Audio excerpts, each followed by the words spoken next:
Currently, I'm in my basement doing laundry. Now, what allows me to do laundry? It's my hands, right? But it's more than just my hands picking up the laundry and throwing it in the dryer. It's my brain being cognitive to know that I need to pick up said laundry and toss it down away into my dryer. Now, what helps me do that? Like I said, my brain. And when teenagers are smoking weed, it kills their brain. Like I said, your brain helps you function. It helps your hand-eye coordination, your motor skills, your memory, all the fundamental things that make you, you. Looking at this is your brain. Or as I like to call it, your noodle. Your noodle is made up of lots of different parts and pieces, and I'm going to go into a few things. First off, I'm going to talk about how exactly the brain works when it comes to using drugs. Next, I'm going to elaborate on what is THC. Now, you might be asking me right now, that's a good question. I have no idea what THC even is, and I don't know why you're talking about it. Don't worry, we will get there in a hot second. Finally, we will talk about the different parts of the brain are affected, aka harmed, when smoking cannabis. So, the science of drugs. What that is basically how drugs go from outside of your body to inside of your brain. Now, the first thing I want to cover is how drugs go from outside of your body to inside of your body, aka up here. Now, to look at that, we will need to look at some key parts. Your cardiovascular system, your brain, and your lungs. Now, what I just do, I took a deep breath. Take one with me. Into your mouth, out through your mouth. When you take that deep breath, that air that you're breathing goes into your lungs. And if that contains any weed smoke, it'll go straight into your lungs. Now, when air goes into your lungs, it goes directly into your bloodstream. Now, your bloodstream is tied to your brain because your brain needs blood to function. As was said by Testia and their associates on a big research on how weed correlates with the brain. Now, like I said, the marijuana smoke gets into your lungs, which goes into your blood and into your brain. Next topic, what is THC? Now, THC is also known as tetrahydrocannabinoid. So that kind of a mouthful, correct? So basically, people just call it THC. Now, looking at it, it's the chemical compound in weed that gets you high or loopy. And how it works is it links with neurons in your brain to stimulate dopamine. What dopamine is pretty much stuff that makes you happy.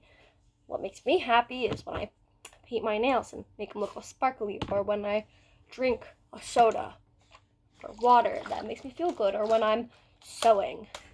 That's dopamine. Finally, we are going to cover the different parts of the brain that smoking cannabis affects poorly in a way that deteriorates how that function works. Now, first we're going to look at the prefrontal cortex. What that does mainly is it takes decision making and memory and it all stores it and helps you basically recover memories, keep your attention forward, and help make decisions. The next piece is your hippocampus. Basically, this also plays a part in memory, but more so the formation and retrieval. Next, looking at your amygdala. This mostly plays a key in emotions. Now, looking at what Steffens had wrote in his article, looking into how cannabis affects, especially the emotional, mental effects of smoking cannabis, he looked into how it specifically harms your fear and anxiety factors, making your fears worsen, your anxieties worsen. But you might be saying, if you do or know someone who smokes weed, doesn't it make you fearless? Now, that's just the adrenaline talking. When you come down and you are sober, your anxieties are strictly worsened and your fears are worsened, and everything you feel is worsened because you have that dependency on the drug's high that it gives you that adrenaline. Next, we are going to look at the basal ganglia and the cerebrum. Now, these two play very similar cohesive roles. Now, according to Testia and their associates, like I said earlier, they did a discovery on how cannabis warps your mind and changes it over time with the THC. Now, these two parts are especially huge in a playing of movement and coordination. Now, when you move, I'm snapping, clapping, I do everything with my hands. Now, imagine that is deteriorated. I'm more clumsy. I drop things. Can't paint my nails because I'm shaking so much.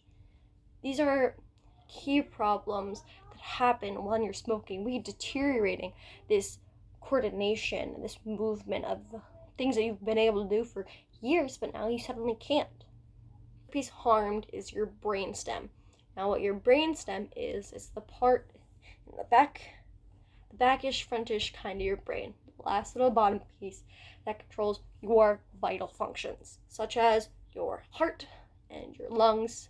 According to Steffens and Testia, both articles on how it deteriorates the brain, they concur that in people that smoke weed, they usually are pre-diagnosed to things like heart disease and lung cancers.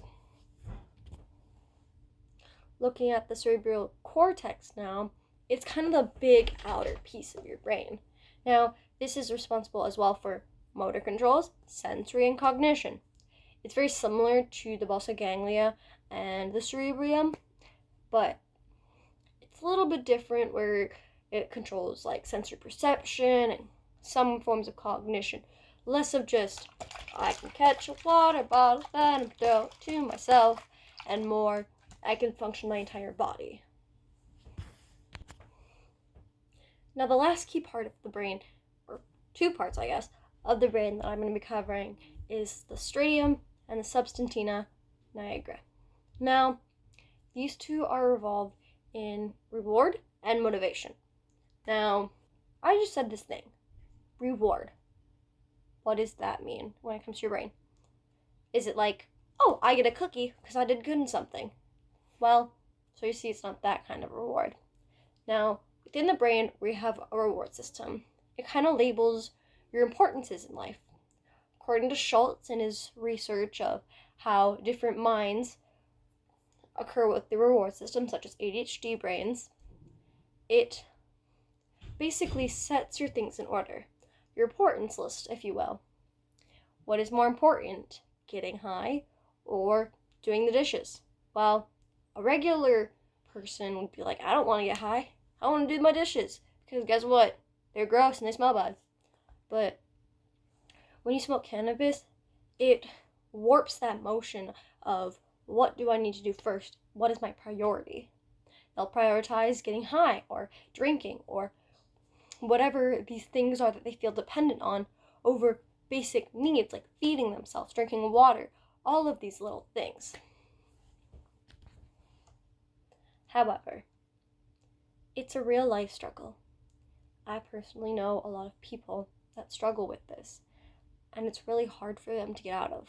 A lot of them have noticed it's a problem and they warn me, Penny, don't do it because you'll just get sucked in.